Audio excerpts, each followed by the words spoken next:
नजम शिराज, जहां तक मेरी आवाज जा रही है मोबाइल फोन निकालें, उनकी लाइट्स ऑन कर दें। पेशावर माशाल्लाह एक जबरदस्त इस्तकबाल पर आपको खिराज तहसीन। ये कौम जाग उठी है, मेरे साथ मिलके आपने बुलाना है उस लीडर को जिसने पूरे पाकिस्तान को मुत्तहिद किया, चाहे वो गिलगित बल्तिस्तान हो, सिंध हो, बलोचिस्तान हो, आजाद कश्मीर हो, पंजाब हो, खैबर पख्तूनख्वा हो, इस्लामाबाद हो। आप वफाक का निशान इमरान खान मिलके इस्तकबाल करेंगे। पाकिस्तान की आन है आप, पाकिस्तान की शान है आप, पाकिस्तान की जान है आप, पाकिस्तान की पहचान है आप, इमरान खान है आप।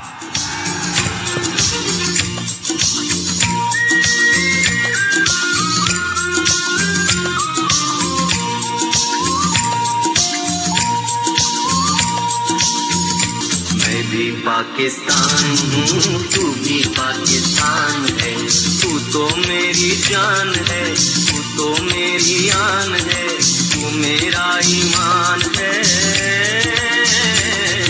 मैं भी पाकिस्तान हूँ, तू भी पाकिस्तान है, मैं भी पाकिस्तान हूँ, तू भी पाकिस्तान है। बिस्मिल्लाह बिस्मिल्लाहिर्रहमानिर्रहीम। इय्याक नअबुदु व इय्याक नस्तईन। पेशावर, आपको याद है कि मैं आखिरी दफा यहां कब जलसा किया था?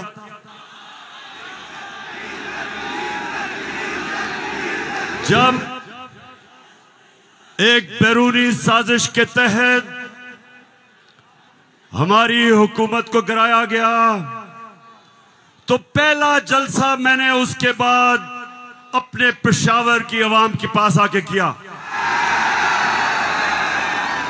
और माशाल्लाह पेशावर, जब भी मैं आपको कॉल देता हूं, कभी आपने मुझे मायूस नहीं किया। बहुत बहुत शुक्रिया। अच्छा पेशावर, आज मैंने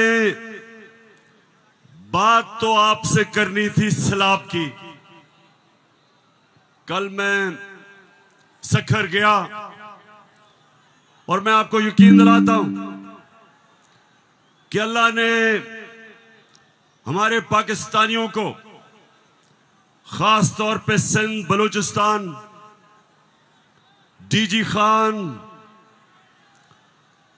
राजनपुर, डीआई खान, टांक और यहां ऊपर स्वात, गिलगित बल्तिस्तान, अल्लाह ने हमें बड़े इम्तिहान में डाला है। और सिंध में खास तौर पे मैं बात तो सिंध की करना चाहता था कि बहुत हमारे सिंध के पाकिस्तानी बड़ी मुश्किलों में हैं। लेकिन मैं आज बात करना चाहता हूं, जिस तरह का प्रोपेगेंडा चल रहा है, और खास तौर पे कल एक बड़ा मुनज़्ज़म प्रोपेगेंडा चला है, तो मैं उसके ऊपर पहले बात करूंगा और फिर आपसे पेशावर मजीद बातें होंगी। सबसे पहली चीज, मेरे पाकिस्तानियों, हम सबको एक चीज समझनी चाहिए कि कोई कौम, पेशावर मेरी कोशिश ये है कि मेरा ये सारे जो नौजवान यहां खड़े हैं, मैं आपकी तरबियत भी करूं, आप में सियासी शऊर पैदा करूं, आपको समझाऊं कि हकीकी आजादी क्या है, आपको समझाऊं कि ला इलाहा इल्लल्लाह ये कैसे एक इंसान को आजाद करता है। कैसे जब अल्लाह से आप दावा करते हैं कि अल्लाह तेरा सिवा कोई खुदा नहीं, तो आप अपनी वो जंजीरें तोड़ते हैं जो इंसान को जमीन पे रखता है, इंसान की परवाज रोकता है। ये जंजीरें परवाज रोकती हैं इंसान की, उसकी अजमत की। और मेरे नबी सल्लल्लाहु अलैहि वसल्लम ने मदीना में ला इलाहा इल्लल्लाह से इंसानों को आजाद कर दिया। छोटे इंसान बड़े इंसान बन गए। वो अरब जिनकी कोई हैसियत नहीं थी, चंद सालों में पेशावर, चंद सालों में दुनिया की इमामत की उन्होंने। ये तारीख का हिस्सा है। और मेरी भी कोशिश है कि मैं अपनी कौम की जो जंजीरें बंधी हुई हैं जमीन से, जो हम ऊपर परवाज नहीं कर पा रहे हैं, मेरी भी कोशिश ये है कि मैं अपने नबी सल्लल्लाहु अलैहि वसल्लम की सुन्नत पे चलते हुए अपनी कौम को जगाऊं और कौम को आजाद करूं, ताकि ये जंजीरें टूटे और मेरी कौम ऊपर परवाज करे। तो सबसे पहले ये जो प्रोपेगेंडा किया जा रहा है, ये जो चोरों का टोला एक अमरीकी साजिश के तहत इस मुल्क पर मुसल्लत किया गया, ये जो साजिशी टोला, ये जो इस मुल्क का 30 साल से खून चूस रहा था, आज हमारे ऊपर बिठाया गया हमारी बेहतरी के लिए नहीं, इस कौम को नीचा बनाने के लिए, कमजोर करने के लिए। और इसलिए मैं आपके पास आया हूं, दूसरी दफा आया हूं कि पेशावर, मैंने इंशाअल्लाह आपको अपनी हकीकी आजादी की तहरीक में शामिल करके पाकिस्तान को एक अज़ीम कौम बनाना है। जो इलामा इकबाल की ख्वाब थी, वो कौम जो कि इंशाअल्लाह वर्ल्ड लीडर्स बनाएगी, जो खुशहाल होगी, जिधर हरे पासपोर्ट की दुनिया इज्जत करेगी, जिधर जब, और इंशाअल्लाह एक दिन आएगा जब हमारे पाकिस्तान से बाहर जाएंगे तो दुनिया कहेगी कि वो देखो पाकिस्तानी आ रहा है।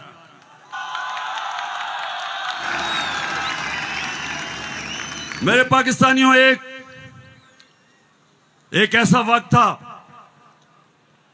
कि अरब ताजिर, मुसलमान ताजिर जब मलेशिया और इंडोनेशिया गए तो कोई मुसलमान फौज नहीं गई थी इंडोनेशिया और मलेशिया। मुसलमान ताजरों का किरदार देख के, मुसलमानों के ताजरों की सच्चाई देख के, सादिक और अमीन ताजरों ने अपने किरदार से लोगों को मुसलमान किया। याद रखें, मुसलमानों ने फतह नहीं किया था मलेशिया और इंडोनेशिया, मुसलमानों का कैरेक्टर था जिसने फतह किया था। मैं वो चाहता हूं कि वो हमारे पाकिस्तानी बने कि जब आप दुनिया में जाएं तो लोग आपकी इज्जत करें, आपके पासपोर्ट की इज्जत करें। और वो कभी नहीं होगा जब तक आपके ऊपर ये चोर बैठे हुए हैं।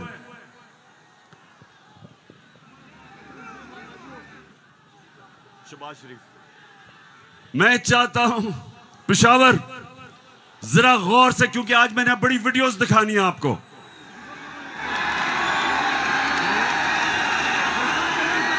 आज आप ये जलसा पूरी तरह आपकी तरबियत भी होगी और आप एंजॉय भी करेंगे। तो मैं जो आपको कह रहा था, फिर से मैं जो आपको कह रहा था कि मैं चाहता हूं कि मेरी कौम एक खुददार गैरतमंद कौम हो, क्योंकि ला इलाहा इल्लल्लाह इंसान को गैरत देता है। जो ला इलाहा इल्लल्लाह दिल में जिसके चले जाता है, वो किसी झूठे खुदा के सामने नहीं झुकता।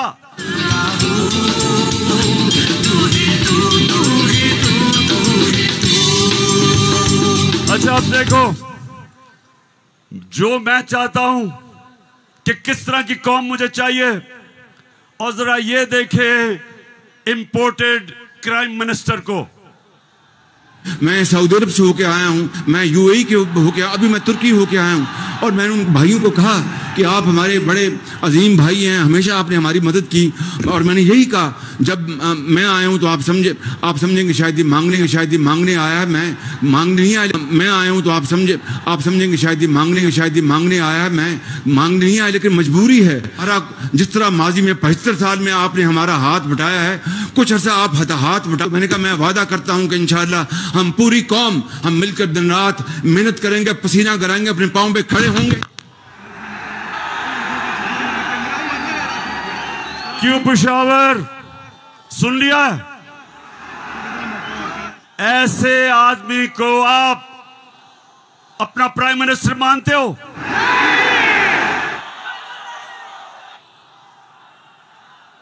अगर ये वाकई अगर गैरतमंद प्राइम मिनिस्टर होता तो पहले जो इन्होंने अरबों रुपया चोरी करके मुल्क से बाहर रखा, पहले वो वापस लेके आते, फिर लोगों से पैसे मांगते।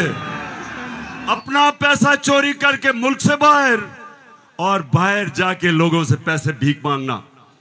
अच्छा पाकिस्तानियों, पेशावर, मैं आज आपको अब बताना चाहता हूं कि ये जो चोरों का टोला हमारे ऊपर मुसल्लत किया, अब इनको पता चल गया है कि ये हमें हरा नहीं सकते। हाँ, मुझे पता है कि फजल रहमान भी इनमें से एक है। अब ये जो थ्री स्टूजेस हैं, इनको पता है कि मैच खेल के तो ये अब ये जीत नहीं सकते। इनको पता है कि जब भी इलेक्शन हुआ इन्होंने हारना है। अब ये कर क्या रहे हैं? साजिशें कर रहे हैं। किसी तरह इमरान खान को डिस्क्वालीफाई करवाओ, केस बनाओ, कभी तोशाखाना, कभी वो इनका पालतू इलेक्शन कमीशन, कभी वो कोशिश कर रहे डिस्क्वालीफाई करने के लिए। अदालत के अंदर मुझे दहशतगर्द बना दिया। पेशवारों वालों, दहशतगर्द आपके सामने खड़ा है। कोशिश है कि किसी तरह बस इमरान खान मैच ना खेले। ये वैसे ही है, जब हम छोटे थे क्रिकेट खेलते थे तो जब एक टीम हारने लगती थी वो विकेट उठा के ले जाती थी।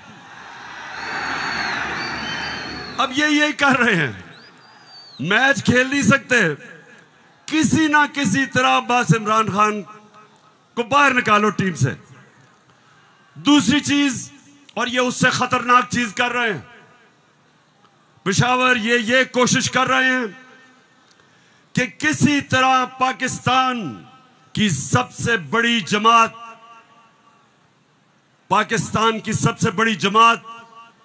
इसको किसी तरह पाकिस्तान की फौज से लड़ाया जाए। ये इनकी दूसरी कोशिश है।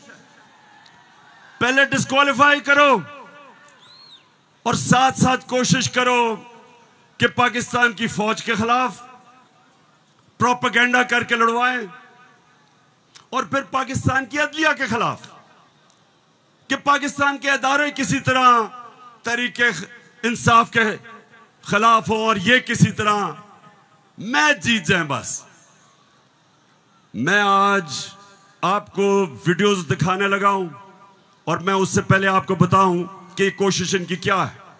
जो कुछ मैं कहता हूं, इनका प्रोपेगेंडा सेल बैठा हुआ है, वो हर चीज को मोड़ के कोशिश करता है कि या किसी तरह अदालत मेरे खिलाफ हो या किसी तरह फौज मेरे खिलाफ हो। अब मैंने क्या कहा था, मैंने अभी चंद रोज पहले क्या कहा, परसों मैंने क्या कहा, मैंने ये कहा कि फौज का जो आर्मी चीफ होता है उसको मेरिट पे सिलेक्शन होनी चाहिए।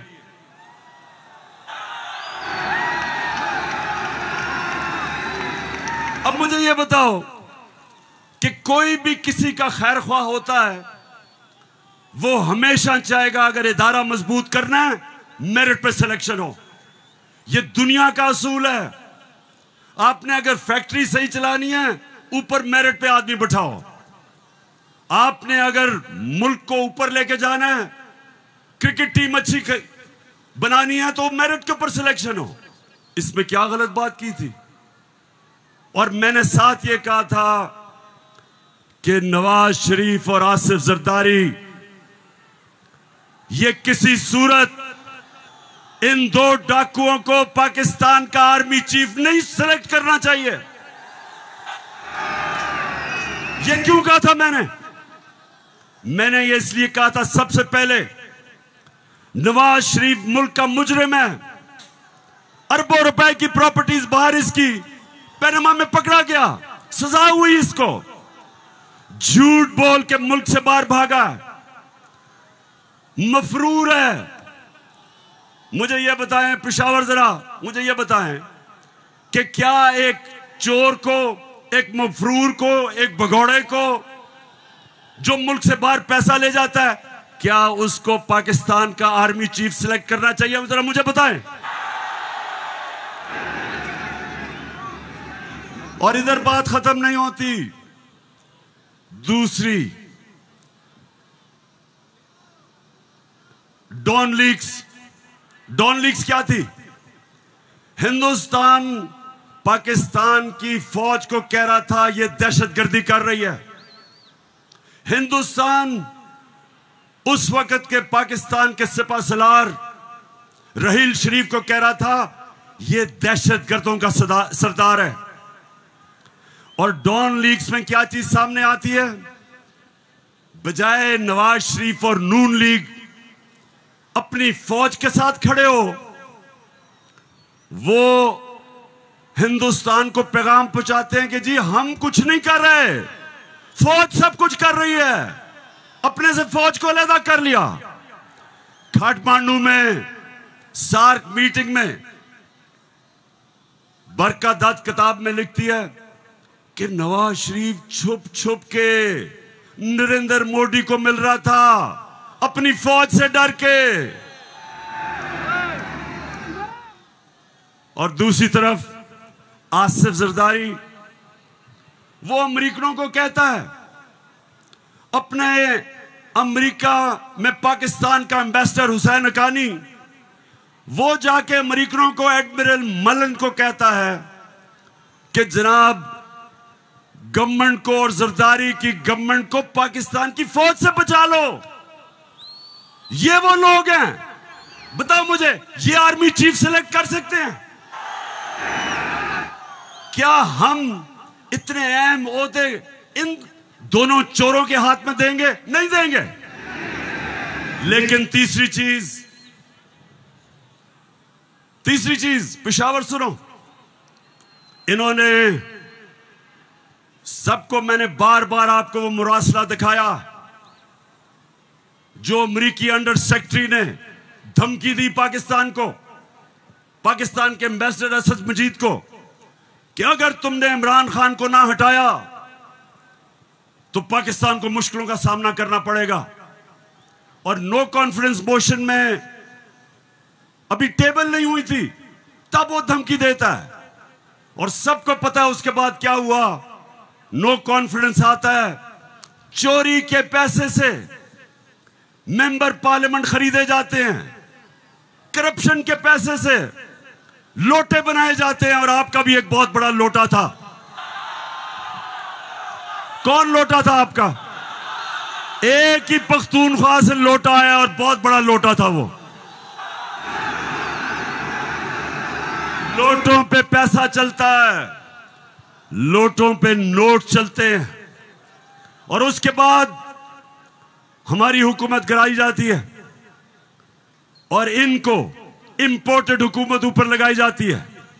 और मेरा तीसरा सवाल है कि क्या वो लोग जो बाहर से मुसल्लत किए गए हैं, जिनके पैसे और दौलत बाहर पड़ी है, क्या उनको पाकिस्तान के आर्मी चीफ को अपॉइंट करना चाहिए? बताओ। तो मैंने ये कहा और कहते कि जनाब इमरान खान तो फौज के खिलाफ है। अभी चलो, अब मैं चाहता हूं ये नून लीग के दो, एक वजीर और MNA, जरा आप इनकी वीडियो देखें और उसके बाद बात करता हूं। सियासी मामलात थे और जिस तरफ इस साल के आखिर में एक बड़ी तब्दीली आनी थी, उसमें तो ये नजर आ रहा था कि इमरान खान का जो गठजोड़ है ये तो अगले 15 साल रहेगा अगर इस तरह हालात रहे। और जिस तरह के उनके प्रोग्राम थे, हम सब ने डिस्क्वालीफाई होना था इस साल के आखिर में, तमाम जो अपोजिशन की लीडरशिप है। अच्छा, उनका तो ख्याल था कि मैं सफाया कर दूंगा, मैं किसी को नहीं छोड़ूंगा।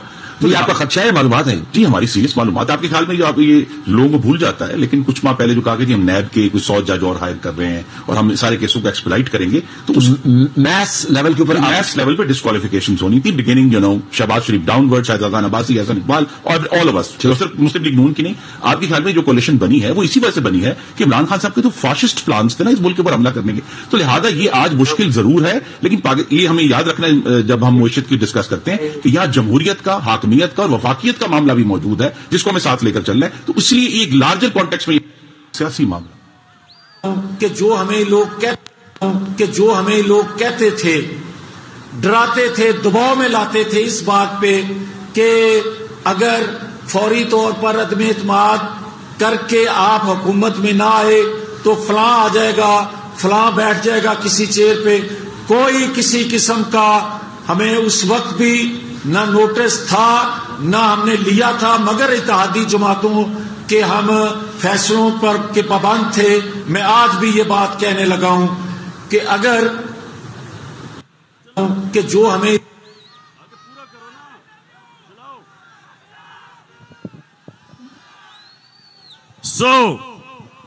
इसलिए ये हुकूमत हमारी गिराना चाहते थे कि इमरान खान एहतसाब ना कर दे। डर ये था कि अगर इमरान खान रह गया तो ये जेल में चले जाएंगे, क्योंकि इन्होंने जो चोरी किया वो पकड़ी जाएगी। मतलब ये कि ये इसलिए गिराना चाहते थे, महंगाई वजह नहीं थी, माइशत वजह नहीं थी, वजह सिर्फ एक थी कि इन्होंने NRO लेना था और 1100 अरब रुपया अपना माफ करवाया। अब मैं ये चाहता हूं कि ये जो नून लीग प्रोपेगेंडा कर रही है कि इमरान खान फौज के खिलाफ है, जरा सुने कि इनके लीडर्स ने फौज के खिलाफ क्या बातें की। और मैं चाहता हूं मीडिया इसको दिखाए ताकि पता चले कि ये जो लोग आज इक्तिदार में बैठे हैं और ये हर रोज प्रोपेगेंडा कि किसी तरह तहरीक इंसाफ और फौज की लड़ाई हो जाए, जरा ये सुने कि इन्होंने फौज के मुतालिक क्या बातें की थी। जनरल कमर जावेद बाजवा साहब, आपने हमारी अच्छी भली चलती हुकूमत को रुखसत करवाया, जजों से जोर जबरदस्ती से फैसले आपने लिखवाए। फौज के जवानों और अफसरों के नाम जब आप किसी फर्द वाहिद या मफाद प्रस्त टोले के लिए आइन तोड़ने के मुर्तकिब होते हैं, वहाँ आप खुद अपनी कौम को, अपने मुल्क और अपने लोगों को आइन शिकनों के रहमो करम पर छोड़ रहे होते हैं। हाँ, नवाज शरीफ ने ये जरूर किया कि उसने किरदारों और इदारों के दरमियान एक वाज़ेह लकीर खींच दी है। एक या दो अफराद इदारा नहीं हुआ करते, एक या दो अफराद इदारों की बदनामी का बायस बना करते हैं।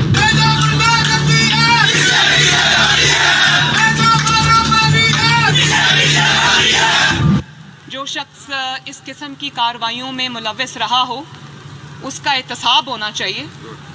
उसको बल्कि इतने बड़ी बड़ी उनकी ग्लेयरिंग चीज़ें शायद 73 साल की तारीख में कभी नहीं मिलती, तो अब तो उनका एहतसाब होना चाहिए। ये इस किस्म के शख्स को कोई और ओहदा दे देना, और वो भी इतना इम्पोर्टेंट ओहदा देना, ये मैं समझती हूँ कि ये कौम के मुंह पे तमाचा है, आइन और कानून की हुकूमत के मुंह पे तमाचा है। तुम हमें सियासत बतलाते हो, अपने हुदूद में रहो, इसराइल की नौकरी न किया करो, इसराइल के वजीफों पे पढ़ने वाले जर्नलों अपने हुदूद में रहो। बड़े बड़े रैंकों वालों से भी अपने आप को मुहतरम समझता हूँ, और अगर बिगड़ोगे तो फिर अगर हम बिगड़ गए तो अफगानिस्तान में अमेरिका का क्या हश्र हुआ, खुदा की कसम यहाँ तुम्हारा वही हश्र। तो हमारी किरदार कशी करना छोड़ दो। अगर हमने आपकी शुरू की तो पता नहीं पाकिस्तान बनने से आज तक कितने जनरलों की शुरू हो जाएगी। बेटी भाई वो अक्यूज्ड हैं, उनकी लिस्ट लेके जिस दिन हमने प्रेस कॉन्फ्रेंस की तो आपकी ईंट से ईंट बढ़ जाएगी। अभिनंदन की क्या बात करते हैं। चीफ ऑफ आर्मी स्टाफ तशरीफ लाए, पैर कांप रहे थे, पसीने माथे पे थे। सुन लिया पेशावर, मैं इसलिए ये बता रहा हूं कि ये वो लोग हैं जो हमें कह रहे हैं कि हम अपनी फौज के खिलाफ हैं। फौज भी मेरी, मुल्क भी मेरा।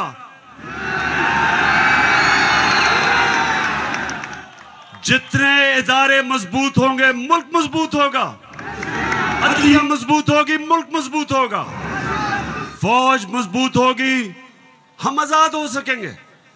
हम अपनी आजादी, हम किसी के सामने झुकेंगे नहीं। कोई मुल्क हमें फतह नहीं करेगा। जिस तरह सारी मुसलमान दुनिया में आज अजाब आया हुआ है, सोमालिया से लेके, लिबिया से लेके, सीरिया से लेके, सारी मुसलमान, अफगानिस्तान में क्या हुआ, यमन में, सारी मुसलमान दुनिया में किस तरह का अजाब आया, और हम वो पाकिस्तान है जो एक मजबूत फौज की वजह से बचे हुए हैं।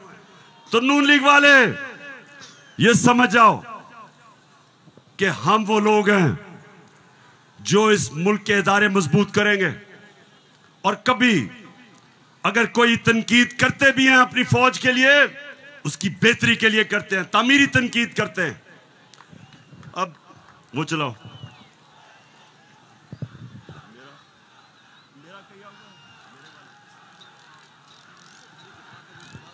ये बड़ा इंपॉर्टेंट है, मैं अपनी सारी कौम के सामने कहना चाहता हूं। देखिए, एक तो जो फौज का इदारा है, कभी इसके खिलाफ बात ना करें, क्योंकि फौज एक ऐसी चीज है जो अगर हमारी फौज ना होती तो ये मुल्क में नहीं रहना था। इमरान खान से ज्यादा इस मुल्क को जरूरत पाकिस्तानी फौज की है, और हमें हमेशा इस इदारे को इसकी मजबूती के लिए हमें बात करनी चाहिए। और हमारे जो दुश्मन है वो मुसलसल इसको अटैक करते हैं, बल्कि ये दोनों जो prime minister, ex prime minister और प्रेसिडेंट, वो जरदारी और नवाज शरीफ, इन दोनों ने अपनी फौज को अंडरमाइन करने की कोशिश की है। ये जब गवर्नमेंट में भी थे, इन्होंने अंडरमाइन किया उसको। इन्होंने गवर्नमेंट में रहते हुए वो डॉन लीग्स क्या थी, डॉन लीग्स वो हिंदुस्तान के साथ कह रहे थे कि जी हमारी फौज की वजह से हम दोस्ती नहीं हो रही। और जो मेमो गेट था वो क्या था, वो अमेरिकनों को कह रहा था जरदारी अपने हुसैन हक्कानी के जरिए। जी शुक्रिया। मैं इसलिए आपके सामने ये रख रहा हूं कि ये मैं आज से नहीं कह रहा, ये मैं हमेशा समझता हूं।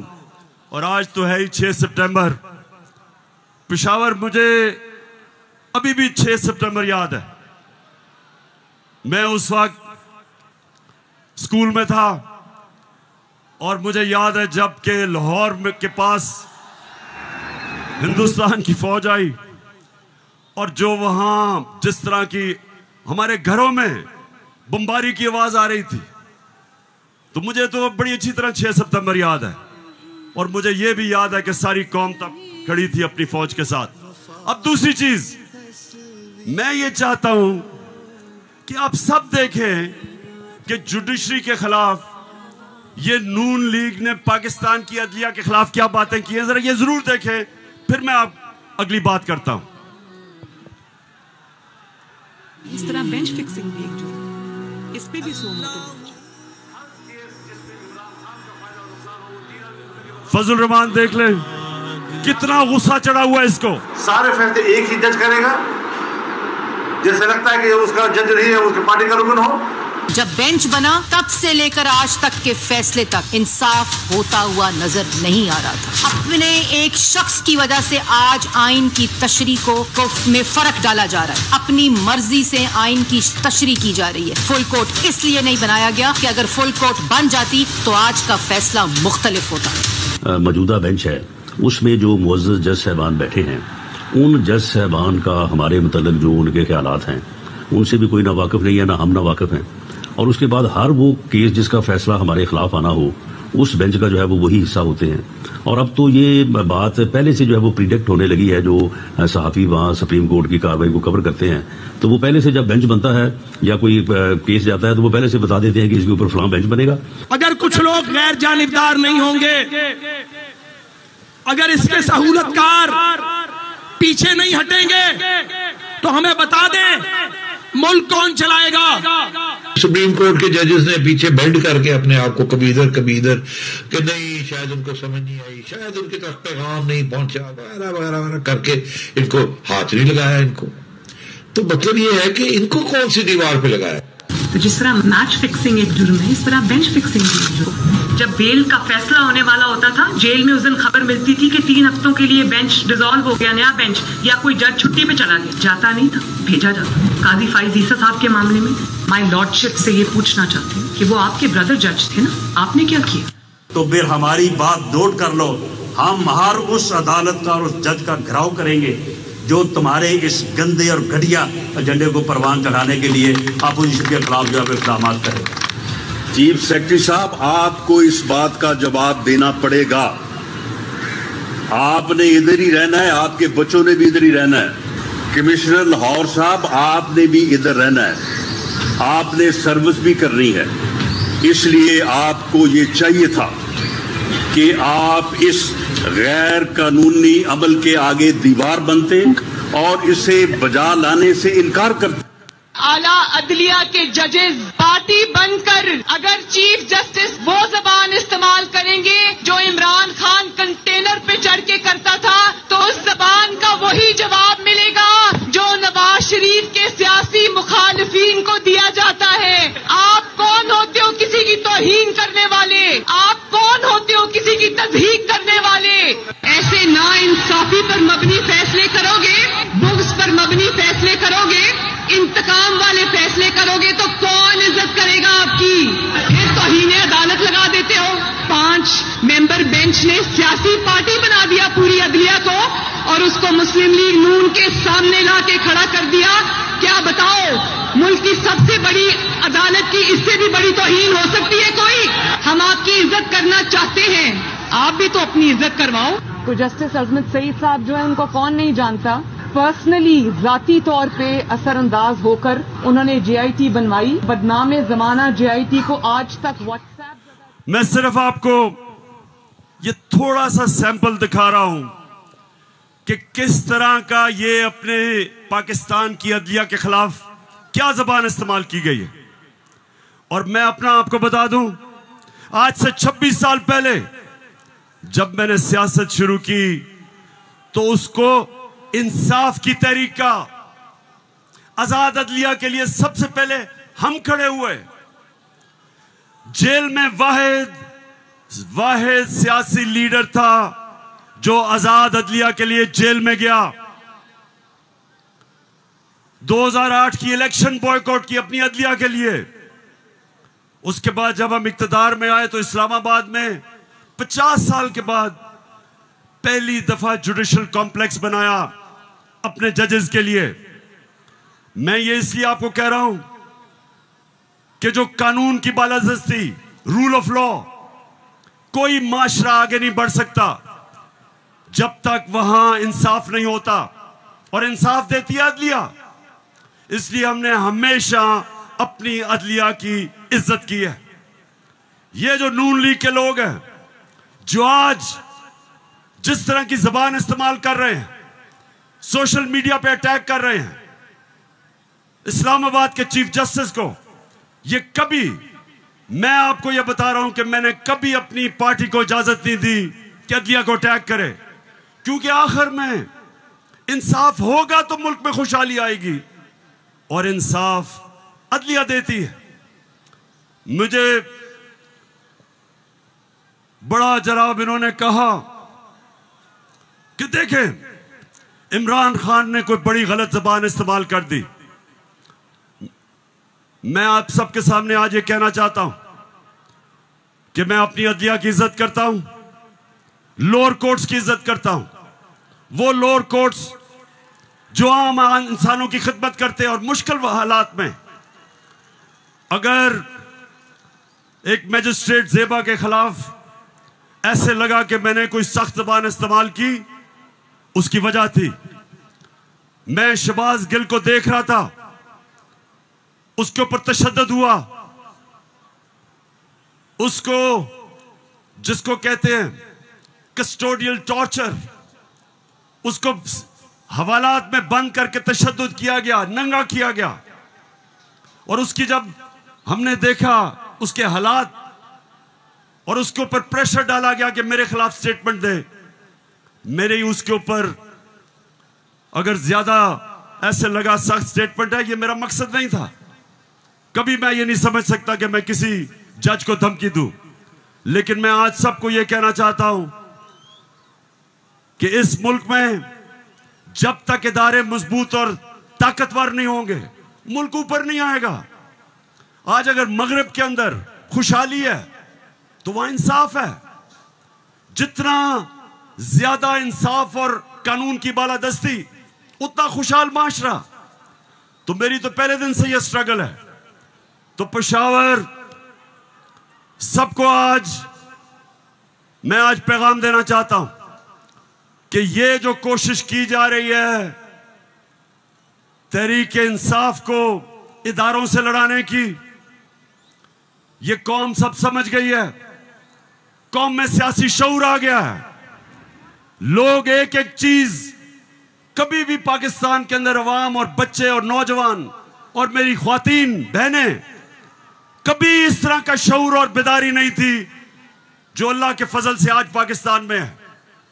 तो ये जो चोरों का टोला, ये जो बार बार कोशिश कर रहा है कि तहरीक इंसाफ को दीवार से लगाया जाए, सब सुन लो कि जितना तुम मुझे दीवार से लगाओगे उतना मैं और तुम्हारे से मुकाबला करूंगा, लड़ूंगा तुम्हारे से।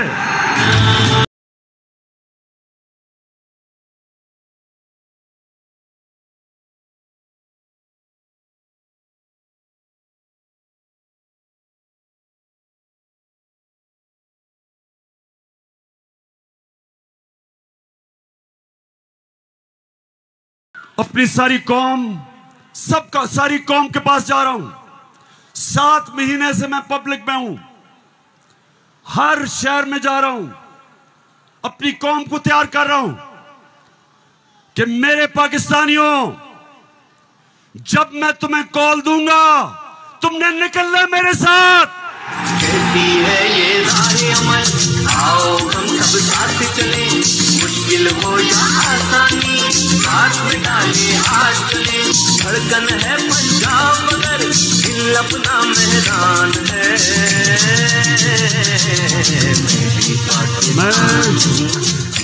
अच्छा पेशावर, जब हमें इन्होंने हटाया था, फिर से मैं आपको याद करा दूं, उस वक्त पाकिस्तान तेजी से तरक्की कर रहा था। जो इस हुकूमत ने जो किताब माइशत के ऊपर शाया की, जिसको कहते हैं इकोनॉमिक सर्वे ऑफ पाकिस्तान, उसके अंदर पाकिस्तान 17 साल के बाद सबसे तेजी से हमारी माइशत ऊपर जा रही थी। 5.6 और चौथे साल 6%। आज IMF कह रहा है, आलमी इदारा कह रहा है कि 6% से अब हमारी माइशत 1% से भी कम पे जा रही है। यानी माइशत सुकड़ रही है, बेरोजगारी बढ़ रही है, फैक्ट्रियां बंद हो रही हैं। किसान जिसने रिकॉर्ड पैदावार की थी, उसकी पैदावार नीचे जा रही है, क्योंकि बिजली और फजलुर रहमान की कीमत ऊपर चली गई है। ट्यूबवेल के लिए जो डीजल चाहिए वो महंगा हो गया। बिजली, अच्छा बिजली के बिल जिन जिन के पास आए हैं, जरा मुझे हाथ खड़े करके बताएं, कभी पाकिस्तान की तारीख में इतनी महंगी बिजली नहीं थी। क्या हुआ कि 4 महीने में कौन सी क़यामत आ गई कि बिजली की कीमत 18 रुपए यूनिट से 36 रुपए यूनिट, और टैक्सेस मिला के 50 रुपए यूनिट पे बिजली पहुंच गई है।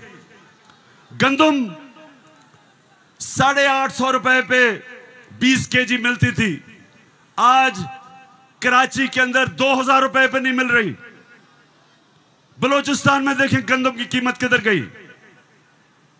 हमारे दौर में, ये जरा गौर से सुने, हमारे दौर में तेल इंटरनेशनल मंडी में 103 से 115 डॉलर पे बिकता था। आज वो पहुंच गया 96 डॉलर पे। तेल की कीमत इंटरनेशनल मंडी में कम हो गई है, लेकिन हमारे दौर में 1 लीटर पेट्रोल 150 रुपए और 1 लीटर फजलुर रहमान 145 रुपए। आज 234 पे पहुंच गया। बिजली दुगनी, पेट्रोल डीजल ऊपर, सब कुछ महंगा और रुपया गिर रहा है। आईएमएफ के प्रोग्राम के बावजूद रुपया गिर रहा है। आईएमएफ ये कहता है कि आगे पाकिस्तान के जो माशी हालात है वो और बिगड़ने वाले हैं। बिजली की कीमत अभी और बढ़ेगी, जीएसटी लगेगा 17%, कीमत और ऊपर, पेट्रोल डीजल और ऊपर। तो मेरे पाकिस्तानियों, आज हम नहीं, आईएमएफ कह रहा है कि पाकिस्तान श्रीलंका की तरफ जा रहा है, यानी माशी तबाही की तरफ जा रहा है। तो सवाल आज ये है कि वो कौन थे, वो कौन मुजरिम थे, कौन इस कौम के गद्दार थे जिन्होंने बैरूनी साजिश का हिस्सा बन के इस मुल्क में आपकी हुकूमत कराई और इन चोरों को लेके आए।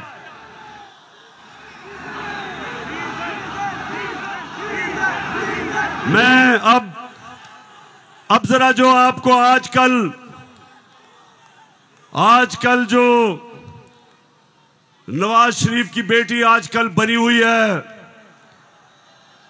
मालिका बनी हुई है पाकिस्तान की, प्रोटोकॉल उसको प्राइम मिनिस्टर का मिल रहा है। जरा मैं सारी कौम के सामने बताना चाहता हूं कि इसका सबसे बड़ा मसला यह है कि इससे सच नहीं बोला जाता। जरा ये आप फिल्म शो देखें, ना आपकी इनकम इतनी है कि आपको ये प्रॉपर्टी आप ले सकते हैं। कि आपने मे फेयर के अंदर जो आपकी 4 अपार्टमेंट्स हैं उनकी 1 अरब से ज्यादा, 1 अरब रुपए से ज्यादा उनकी कीमत है। अब 4.5 अरब तक पहुंच गई है उनकी कीमत। आपने अपनी जो टैक्स में टोटल आमदनी बताई है 94 में 1.5 लाख रुपए है। मुझे ये बताएं कि आपने अरबों रुपए की मे फेयर में प्रॉपर्टी खरीदी कैसे? सुन लिया, ये आज से 10 साल पहले मैंने पूछा कि बताएं आपने आमदनी तो अपनी दिखाई नहीं, तो ये अरबों रुपए की बर्तानिया के सबसे महंगे शहर लंदन के सबसे महंगे इलाके में आपने अरबों रुपए की प्रॉपर्टी कैसे ली? तो जरा आप ये सुने, जवाब आता है। बात यह है कि जिन अरबों रुपए की मे फेयर की प्रॉपर्टीज की ये बात कर रहे हैं, ये तो पहले पता नहीं है। बताएं कौन सी प्रॉपर्टीज है, लाएं, दिखाएं, उसका कोई प्रूफ लाएं। सुन लिया, कहते किधर है ये प्रॉपर्टी, किसकी बात कर रहे हैं? अब ये जरा मरियम बीबी को भी सुन लो कि इस तरह मुझे लगा कि आप लोगों को बेवकूफ नहीं बना सकते। मेरी सेंट्रल लंदन में प्रॉपर्टीज तो दूर की बात है, मेरी पाकिस्तान में भी कोई प्रॉपर्टी नहीं है। मैं अपने वालिद के साथ है और मुझे समझ नहीं आई कि मेरी और मेरी वालदा की और बहन भाइयों की प्रॉपर्टीज ये कहाँ से निकाल के ले आए हैं। मेरे नाम पाकिस्तान में कोई प्रॉपर्टी नहीं है, ये तो इंग्लैंड की बात है। सुन लिया पेशावर, सुन लिया आपने, मेरी बहनों आपने सुन लिया कि लंदन तो छोड़े, मेरी पाकिस्तान में भी कोई प्रॉपर्टी नहीं है। मेरे तो बहुत बुरे हालात हैं। अब मरियम बीबी को नहीं पता था कि एक इंटरनेशनल इंकशाफ होता है, पैनामा पेपर्स। दुनिया में जो सीक्रेट डॉक्यूमेंट्स हैं वो लीक हो जाती हैं। बड़े बड़े दुनिया में प्राइम मिनिस्टर और वजीर सब पकड़े जाते हैं, उसमें हमारे शरीफ खानदान भी फंस जाता है। नवाज शरीफ, मरियम नवाज, हसन नवाज और हुसैन नवाज के बैरून मुल्क खुफिया असासों का इंकशाफ। पनामा लीक्स ने बैरून मुल्क खुफिया दौलत का भांडा फोड़ दिया। सुन लिया, अब ये सुना, ये इंकशाफ हो गया। जब इंकशाफ हुआ तो मरियम के भाई हुसैन शरीफ क्या कहते हैं, ये जरा सुन लें। मैं इस बात को तस्लीम करता हूँ कि अल्हम्दुलिल्लाह पाक लेन के ऊपर जो अपार्टमेंट्स हैं वो अल्हम्दुलिल्लाह हमारे हैं। मैं इस बात को तस्लीम करता हूँ कि उनको ऑफशोर कंपनीज नेस्कॉल लिमिटेड और नीलसन लिमिटेड जो है उनको ओन करती हैं। और मैं आपको ये भी अर्ज करता हूं, उनको होल्ड कर रही है इस वक्त मरियम नवाज शरीफ, मेरी हमशीरा जो है। पेशावर सुन लिया कि छुपाई हुई थी प्रॉपर्टीज। एक हदीस है कि शैतान आप इंसान के गुनाह दुनिया में नशर कर देता है। वो दुनिया में नशर हो गए, उन्होंने कहा हमारी प्रॉपर्टीज नहीं, प्रॉपर्टी सामने आ गई। अब ये मैं आपको समझाने की कोशिश कर रहा हूं। असल में नवाज शरीफ की प्रॉपर्टी थी। मरियम बेचारी के पास किधर से पैसा आया? पैसा तो नवाज शरीफ का था। क्यों छुपा रहा था? क्योंकि आपके चोरी का पैसा था, अवाम से पैसा चोरी किया था। चोरी और करप्शन में क्या फर्क? चोरी होती है जो जेब कुतरा करता है, जो आपके घर में चोरी होती है, जो साइकिल चोरी होता है, मोटरसाइकिल, इंसान को नुकसान पहुंचता है। करप्शन, मुल्क का पैसा चोरी करने को करप्शन कहते हैं, और मुल्क तबाह होते हैं करप्शन से। जो पैसा आपकी तालीम पे, अस्पतालों पे, सड़कों पे, गुर्बत कम करने पे, जो पैसा वहां खर्च करना होता है इनकी जेबों में चला जाता है, मुल्क से बाहर चला जाता है। इसलिए कौम में गरीब इसलिए नहीं होती कि उनके पास वसाइल नहीं है, असासे नहीं है। कौमें गरीब तब होती हैं जब उनके अपने सरबराह मुल्क को पैसा चोरी करके बाहर ले जाते हैं। तो ये जो आज हमारे ऊपर मुसल्लत किए हुए हैं, सारी कौम तैयार हो जाए। मैं कभी इनको कबूल नहीं करूंगा, मैं कभी इनकी गुलामी कबूल नहीं करूंगा।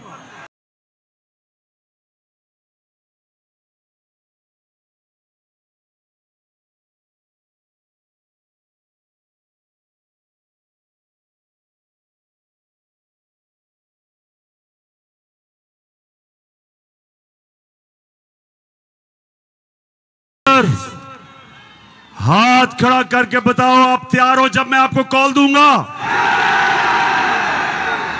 आपने सब तैयार होना है।